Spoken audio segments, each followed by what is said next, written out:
and welcome to Voices of Truth One-on-One with Hawaii's Future, brought to you by the Kiwani Foundation.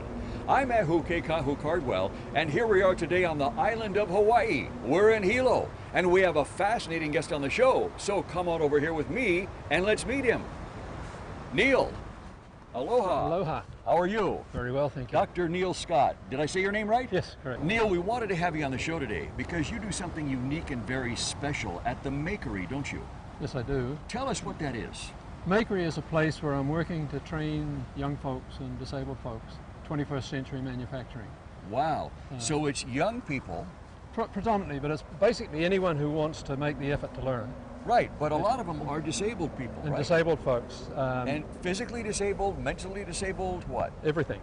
Everything. Yeah. Most of my career was in using computers to help people with disabilities. One of the problems for disabled folk is getting meaningful jobs. And so you combine that with a place like the Big Island. There are very few jobs for any kids, let alone disabled people. Yes. And so I've been working on programs to try and figure out how do we create meaningful jobs that replace imported stuff. You know, tourists take home stuff made in China or Indonesia, or they should be taking home stuff made here by people who live here with materials that are grown here. Okay. And that's so, what I'm about. Wow, so it's made by people who live here. Yep. Materials. We gather off the mountain. Right. You know, the woods and things. And it's essentially completely Hawaiian made, genuine Hawaiian. 100%. Yeah. How long have you been doing this at the Makery, Neil? The private makery that I set up, I retired from the university last year, and I've set this up because I don't see anything happening, you know, in government or state circles that are going to create jobs for a lot of the people who live here. And so my goal is that the Makery becomes a community-driven, self-funding resource for people to learn skills that give them an opportunity to either become really good employees or entrepreneurs. Wow. Yeah. Self-driven, self-funded, so it's all local. Well, community-driven. You know, community-driven. The response to the community has to be rapid. Like at the moment, a community member, you know, a company wants to, say, get a computer-controlled machine to make a product. That's a long-winded process because to get someone trained, going through the conventional community college or university system is many years. You know, I'm wanting it within 2 or 3 months. I was brought to Hawaii by the chancellor of the university who said, we've got a problem. All our best graduates leave and never come back. What can we do to make it that they'll want to stay here? And I got a grant from the National Science Foundation, what I called the Invention Factory, which was to use invention as a catalyst to get kids thinking and understanding that they can design and make stuff. Wow. And you know, giving them the basic skills for doing that. In the process of getting that program going, I found that these kids knew nothing about anything to do with your hands because their parents don't have workshops at home anymore. The schools have gotten rid of the wood shop and the metal shop, and the math and stuff that they do attempt to learn is totally disconnected from reality. Yeah. Okay, so these kids, you know, I went home one day saying, bloody hell, I've just met a kid who can't use a screwdriver. You know, and then you find there's a lot of them. Okay, so I started doing activities where they made stuff. Every day they made something to take home. And this is an after-school program. We'd meet with them once a week. So in between times, we'd have to fabricate all sorts of bits of wood and plastic and drill holes and so that we could make something that they could assemble and take home. So this was the early days of the Makery. So this was the sort of conceptual time of, and so the first year I had them make something to improve life for a disabled child. So a lot of it was just making electronic toys accessible to disabled kids. The second year I wanted to build a link to the older generation, so I had them modify kitchen appliances so that older people with arthritis or blindness or deafness could operate an egg beater or whatever. And then the third year I wanted them to do something that would be for them. And so when I took in my steel guitar, I've got it in the Makery, so I can show if you want to see it. When I was 15, I was in a dance band at school and I was playing Hawaiian music on an acoustic guitar with a piece of metal under the strings. Okay, and so I desperately wanted an electric one. I'd never seen one, but I'd heard it on the radio, okay. And so the only way I could get one was to make it. So Make it yourself? Yeah. Wow. So I took this guitar and said, look, when I was your age, this is what I desperately wanted, and I made it, and if you like, I'll teach you to make. Oh, great, yeah. And so the difference is I had skills that you don't even know about. My dad had a workshop. We had workshops at school. I had teachers who could help me. I'll tell you what, I'll buy a little computer-controlled machine that can do things that you don't know how to do with your hands, and I'll teach you how to use your computing skills to make real products. So we did that. The first year, we made almost 20 of these guitars. At the end of the year, when the kids finished them, the grin from here to here, the satisfaction and pride, and I'd hear them talking as they're taking their guitar home for the first time, and there'd be things like, my parents are going to die when they see what I've done. But it's one of those things that once they've done something like that, there's no turning back. I could see kids, the light come on, and they're empowered. Okay, so the first thing that happened is a bunch of them came in and says, why do we have to use someone else's machine to cut these out? Why can't you teach us how to make? So I got another grant from National Science Foundation because I said, look, I think I just met future entrepreneurs here. They want me to teach them how to make the machines now. So we designed a big machine to cut out guitars. And then after we had done all that, we started thinking, okay, so what could we put back in the schools to allow other kids to do what our kids have just done? And what was the answer to that? Well, the answer to that was what I ended up calling the Makery pods. And the Makery pod was, what sort of machines do we need? So a small computer-controlled milling machine, an electronics workbench, a sheet metal and plastic working area, and a finishing, buffing, spraying, painting. Right, so the idea was and then the next thing was, well, we're not going to get the wood shop back, so what can we put it on? We put it on an 8-foot by 4-foot table. So that was our sort of measure. We built up a prototype like that and then realized you can't move it. An 8 by 4-foot table with this junk on it won't move. Right. So we made it into 4-foot by 2-foot pods with wheels on that could be moved around and configured whichever way you went. So that I coined the term Makery as a place where the kids would learn to make stuff. That's where the name was born. Yes. So I believe I was the first person to come up with the whole idea of people making stuff, because I went to National Science Foundation almost 17 years ago with the idea when I started to see people laid off in Detroit, machinists and people. I said, hey, we should use the internet to let them get jobs on. Every morning they go online and oh no, that's just, and so it went down like a lead brick. But that was sort of the first I'm aware of sort of coming up with this idea of people making stuff. Wow. Yeah. So anyway, so the Makery pods, we got a grant from National Science Foundation to work with some schools. And the big question was, how do we teach the teachers how to do this stuff? They said, well, we use the internet. But okay, but a lot of the people in education are so literal that they say, well, if they're just a school across the road, why would you use the internet? You can just drive over. So I thought, I need water. So I got the plane, came over and talked to the principals of a charter school just along the street here and one in Pahoa, and said, look, I want to train your teachers to use this stuff and to get your kids making stuff. And I showed them what we'd be making. They got it immediately. And so I started commuting over here to help them set it up. And then every Friday was STEM day, essentially, where we, science, technology, engineering, math. Within that framework, we started teaching the teachers how to use computer-aided design and drawing software. Wow. And run the machines. And this was to prove that, yes, we can teach them. So at the end of that, I put in a grant application for what I called the Pacific Makery Cloud. The idea was to talk to people in Guam and different parts of the Pacific. And their reaction was, when can we start? When can we start? They got it immediately, that having stuff in their village where they can make their own souvenirs, make replacement parts, was exactly what they needed, because their kids could stay and have meaningful jobs in where they grew up. That went down like a lead brick at the National Science Foundation, because someone said, oh, we know that this sort of thing would be discriminating against girls. And I was so furious, this assumption, because we hadn't put anything about girls, gender, because half the kids we had dealt with up to then were girls, and they loved it and they were great at it. So anyway, I realized that teaching people skills without any follow-through is a waste of everyone's time, including the students. you know, in the sense that if you can design it, you've got to be able to make it, and you've got to be able to sell it. And so that's where I started working on the concept of there being 4 parts to this equation. There's the sort of education where you're working with a dependent learner. There's a transition process where they become independent thinkers and practitioners. There's the manufacturing, and there's the marketing.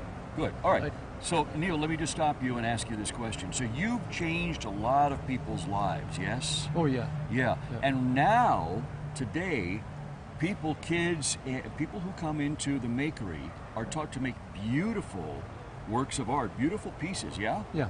You've whetted our appetite. So, can we now go over to the Makery and see those things? Yeah, surely. Wonderful. Let's do that. Okay, thanks.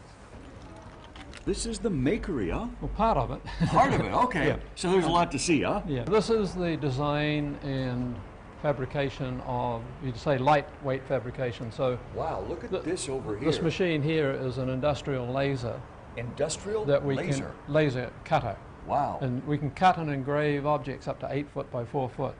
And so for being able to mass produce some products, we can put an 8x4 sheet of material on here and have the laser sit Like there and cut it glass? out. Well, the glass we can engrave, and so you can see. Like this right here, huh? Yeah, you can see the experiments we're doing with it again. It's like with the camera, finding the aperture and so on, just finding the correct amount of energy to hit the glass with to get the effect you want.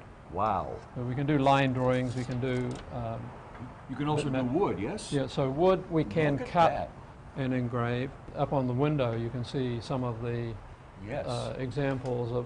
See how finely, you know, we can make the patterns that we cut. What else do we have in here? Okay, so if you come through to. Well, wait a minute, hold on. Let's look at these here. Look at these. Okay, now can you guess what they might be about? Yes, this, I'm going to guess this is a seagull. It's a seabird, Yes. but Imaloa, you know, the Oh, yes. center, Iniloa. that they teach celestial navigation as part of one of the things. And so the outreach to schools and to programs that they do, they wanted to be able to teach navigation. So they establish the points of the compass and talk about how birds can navigate. Then they take a canoe. So this is a Oh my goodness. scale model of a double hull sailing canoe. There's a transference of the bird navigation to the canoe, so that gives them the frame of reference for direction and teaching. The reason that I focused on having a good model of the canoe was to tie in with the Hokulea and the worldwide voyage. And so I've been working with a teacher at Lincoln Elementary School in Honolulu, where we've been having kids make canoes. And it brings in geography, it brings in navigation, it brings in science.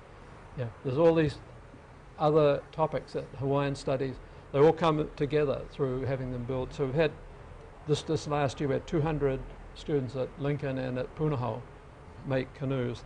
We've also been working with Look at that. that's cut out with a laser from a single piece of plywood. Wow. And this is a 3D model of an armor crab. And that and the nene, Oh, look at that, a nene. yeah, that they are both made by cutting the shapes in the wood and then pushing it out to form the three-dimensional model. But the key thing about them is there's no glue, because we design little clips that It just snaps they together. snap together. At the moment, it's doing double duty as a workroom, storeroom, and gallery. So we have a movable wall essentially that moves back and forth depending what we're doing. A lot of all these racks and things are things that I brought back with me and haven't stored away, put away yet. So that's taking up some of the space. But I see stuff that is being assembled here, yes? You've got people assembling stuff on these tables. Wow. Again, you can see all the laser cut parts. So there's kit sets for all the different Frog. 3D, frog, shark, Yep. pig, yeah. And so a nene, Here's another nene. yep, Wow. the headless nene. One of the things with the nene and the armor crab, we've had kindergarten kids put them together. Really? So they're fascinating for adults, but we worked with the design to where little fingers were able to push the clip. So it was quite an engineering challenge. How long does it take somebody to put something like this together? If, the kids normally take a full school period, like 45 minutes, maybe 2 sessions. But for Adults, you or me, a couple of weeks, right? you 2 weeks maybe, me about 5 minutes. We've got a whole series of lamps that are cut on the laser. Oh, beautiful. The pattern part is cut on the laser.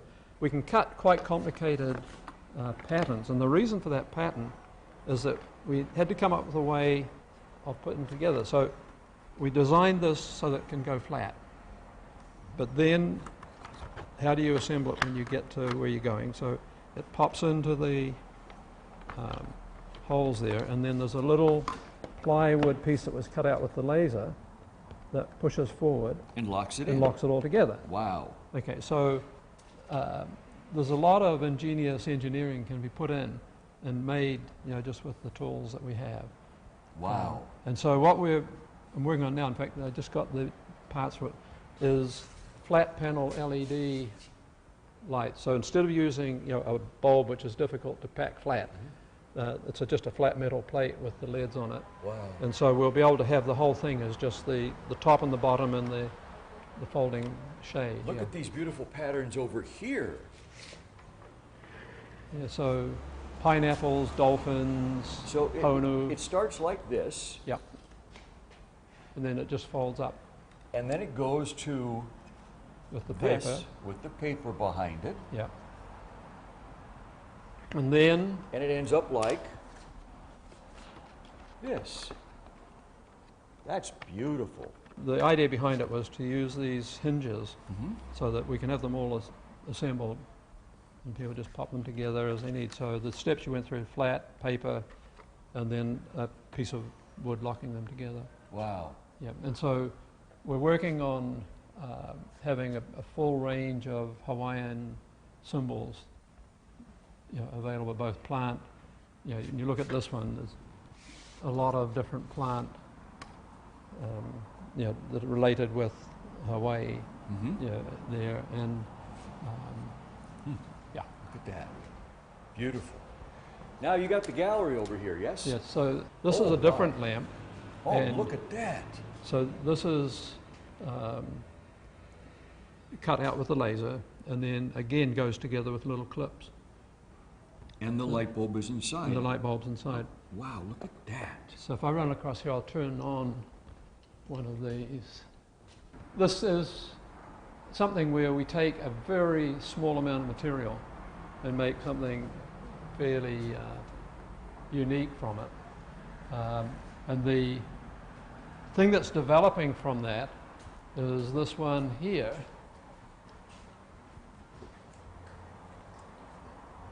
which we're referring to as a friendship lamp, Wow. because you've got 12 different panels, so you can have 12 different friends can select or design a panel.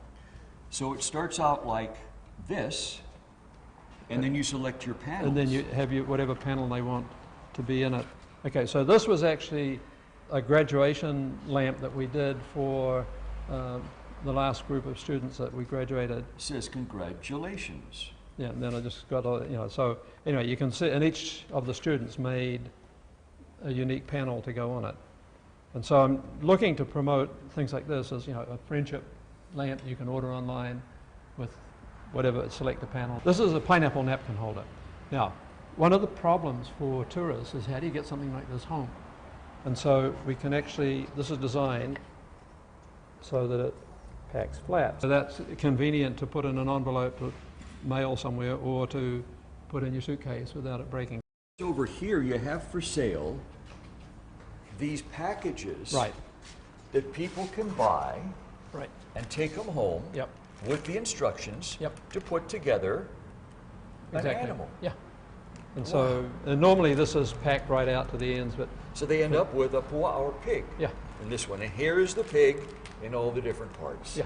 Amazing. This box here, we've made it just to put picture frames in for people when they come into the gallery and they're looking for. And we started getting people saying, that box, can you make me a chest of drawers like that?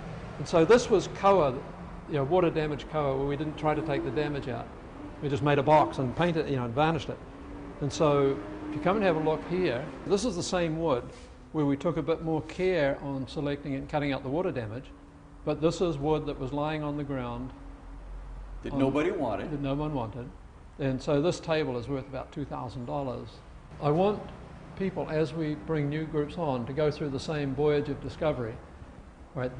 Okay, so I learn how to make boxes, I learn how to make jewelry, I learn how to make a clock, I learn how to, right? So that they each evolve through to where they're making high value things, whatever it might be. Okay, so I mentioned when we were walking before about the starting point for a lot of this for me was I needed a steel guitar. This was my steel guitar that I made when I was 15 years old. This is it? Yeah. What you were telling us about. Yeah. So that's 59 years ago.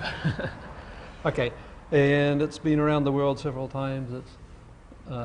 But everything on it was made by hand. You can see chisel marks where I cut the holes out, etc. Filed these pieces out of solid blocks of brass and had them chrome plated. Okay, so this is what I brought into the kids and said, look, I'll teach you how to make one of these. And so the evolutionary path for that, this is the current high-end guitar. Wow. So this is an 8-string. I've still got to do a couple of the bridge and the nut that go on, but it's actually ready to play as soon as I put those on the strings. But a guitar like this in basic form is worth nearly $4,000. If you go online to buy, if we make it in koa, and you do a lot of really nice design, decoration and stuff, they can be worth $10,000.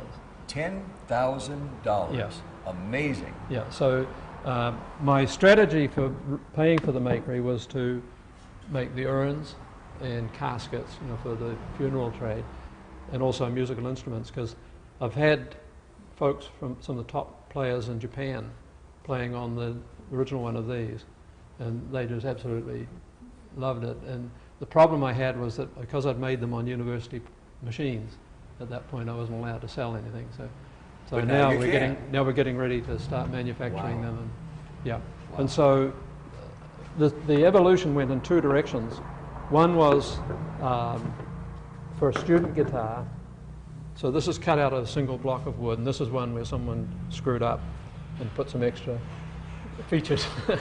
But you get an idea of the what the machines are capable of doing in terms of cutting all the parts that you need. Yeah. And then we make that same one in two parts. So we can make this part with koa, that's mahogany, but we can make that part in koa and then have the neck made in maple or whatever other wood is good for the job. But it gives you an idea of taking young folks through to where they can design, because what I do is I pretend I don't know how to do it and then say, okay, well, how the heck are we going to make this thing? And then you take them through the whole process.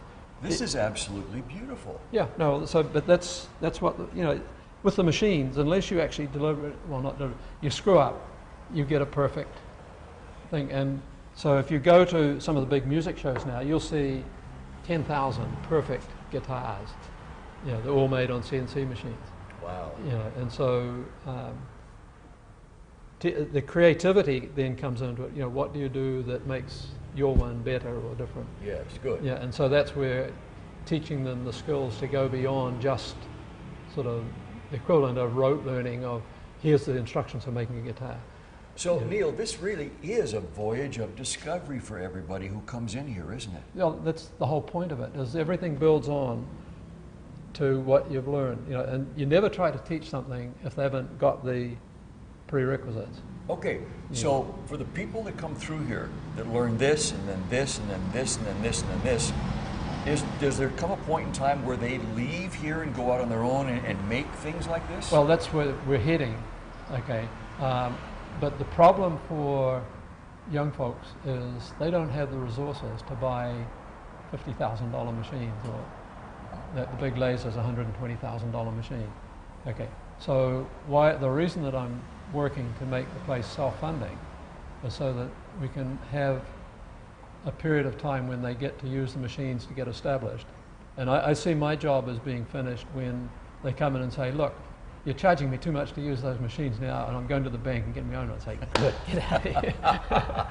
But that's the goal I'm working towards. Wow. Can anybody come through these doors and say to you, Neil, I want to start to learn this stuff? Not quite ready for that yet. I've got to get the manufacturing part working, which means you've got another piece to slot in quickly, which is the workshop. Wow. Yeah. Well, you know what, Neil, this has been an amazing visit today. Thank you so much for coming in and letting us see what goes on behind the doors at the Makery. The pieces are beautiful. The stories of people who make these things are inspirational. And please keep doing what you're doing, because it's phenomenal. Thank you.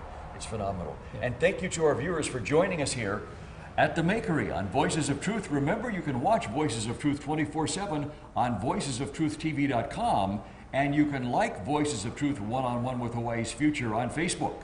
I'm Makery Cardwell for the Kiwani Foundation and with Dr. Neil Scott right here at the Makery. Until next time, ahui ho.